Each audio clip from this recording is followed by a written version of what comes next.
मेरे दिल का मसला है, मेरे दिल का ऑपरेशन भी मेरा वड्डा होया है। मेरे दिल के वाल पुत्र बंद हो गए ने। सुनिया जे तो मेरे पुत्र की टेंशन तो मेरे पुत्र दौरा पै जाए।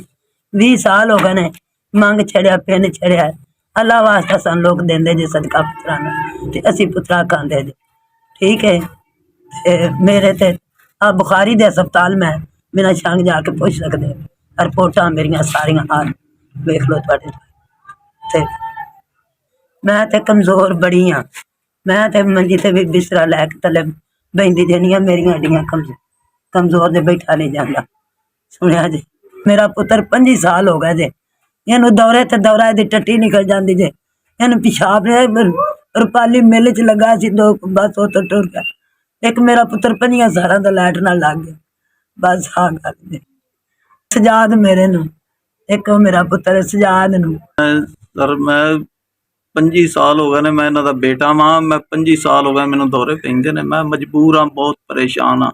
पाली मिल दा मुलाजम सां।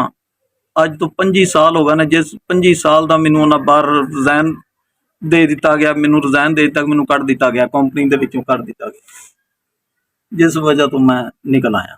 दौरियां की वजह तो सर मैं तुहाडे अगे अर्ज अपील ये करना कि मेरे इन्हां दौरियां की वजह तो मैं मजबूर हाँ। मैनू कोई काम ते भी नहीं जे रखता मैं, जिस वजह तो मैं मजबूर हो गया। मैं भी घर बैठा अजे, जिस वजह तो मैं रिजाइन शनाख्ती कार्ड अपना बोझ च पाया। मैं तो जरी कोई बाहर जावां तो मैनू वो तो मेरा बजुर्ग प्यो है जिहड़ा मेरे मगर मगर हुंदा है। मजबूरी तो भी मेरा पुत्र उत्थे डिग्गा। ओ मैंने 5000 रुपया उन्होंने मदद की है। ठीक है, ते अल्लाह पाक तुहानू चोखा दे, तंदुरुस्ती दे, तुहाडे बच्चों नू, माँ प्यो नू अल्लाह जिंदगी दे, ते अल्लाह चोखा दे, ते अल्लाह पाक तुहानू चोखा उहदा दे, ते तुहानू चोखी मदद करनी तौफीक दे।